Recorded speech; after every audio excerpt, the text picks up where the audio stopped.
Hey there, everyone. Let's talk about why people disobey the rules. Why are people rebellious when there are some rules and then they either don't want to follow them or they maybe try to follow them, but they feel they're not good enough? I'm going to use 3 examples: a relationship with our spouses, a relationship with our children, and a relationship with God. I have found that in a relationship with our spouses, my husband is a military guy. He's retired military, and there are a lot of things that he's particular about, and he likes things kept a certain way. And when he and I are in relationship, like close to each other, we're spending time together, we're communicating, we're intimate, we laugh together and love each other. It's easy for me to keep things in order the way that he likes them. But if something goes awry in our relationship, there's just something in me and mankind that we just want to buck the system, right? And we want to do things our own way. I mean, I'm human, just like you guys are human. I don't know if you guys have ever felt that way before, but then you're like, when the relationship, when there's a chasm in between me and Pat, then I just were like, I'm not doing that. Whatever, you tell me what to do. Then I see it as more of rules and regulations rather than doing things the way he likes it out of relationship. I want to shift gears to our children. Same thing with our kids. When we are in deep relationship with our children, I feel like when we sit down and explain to them, of course, tiny kids can't get the concept, but as they get older, we can start explaining, and we are in relationship, and they know that they are secure in love, that we care about them, we love them, and we share with them the whys behind the rules and the regulations. And I think that makes it easier for them. Of course, we know as kids get older, they do want to test the waters. Sometimes they have to learn the hard way. I know I had to learn the hard way.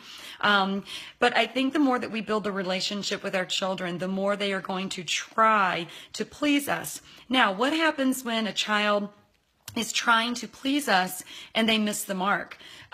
We've had situations too in parenting where I know that they are trying really hard. We have a devil, we have an enemy that wants to get in and ruin the plan for our kids' lives. Or there may be things from their past that they are dealing with, or things that we may not know of. There might be something just deeper in their hearts, in their souls, in their minds that we really need to get deep with. And it may take a pastor or a counselor or a trusted friend of the family that can help you dig into what is really going on. And now I want to shift gears to our relationship with the Lord. I know that I have always loved the Lord, and I've always cared about him, and he's cared about me, and I've just always loved him. But there was a long season in my life where I tried to keep the rules to be a good girl, but boy, it was so hard to keep the rules. And the reason I found was I was in relationship, but I found that I was disappointed in myself. It's kind of like if you have a baby that's trying to feed themselves, but they haven't learned how to yet, or there's a dysfunction. Maybe even a baby would be handicapped, and the handicapped baby literally can't get the food, maybe can't grasp it, can't put it to its mouth. Does that make the parent mad or angry? Well, we're human. Maybe it could for a person, but not with God. God has understanding. So even when our heart's desire is to please him, and if there is some kind of handicap spiritually or emotionally in our hearts, there's going to be a reason why we can't do the things that God wants us to do. But he knows our heart and our desire to that we want to please him. And I found in my own life that it literally took that. I had a season in my life where I went to counseling. I was really deep into some other Bible studies, and I had a prayer partner, people that were helping me to dig deep to find out what was wrong in my heart and my soul and dealing with issues. Now, I also know that there are times when people don't want to obey God because all they see God is just some person who's given out a whole bunch of rules, and it's impossible to keep all these rules, and he's just some mean something in the sky sitting on his little throne or big throne, and all he wants us to do is obey, and he wants us to be his servants. And with that tells us that there isn't relationship there with God in the first place. So we have to get to that place where we are starting to learn more of who God is. We read the Bible of who he is.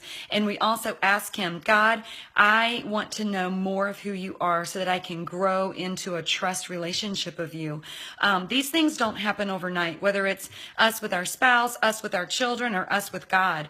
But we have to see, are we basing our relationship, our like obeying the rules, are we basing that on relationship, or are we basing that on just rules and regulations? Because whenever we want to do the right thing, it needs to be based on relationship. So I just give that to you guys today to start thinking about yourselves, or maybe it's a relationship you have with your children, or maybe you're wondering why your children are being disobedient to God, or they're wandering away from God.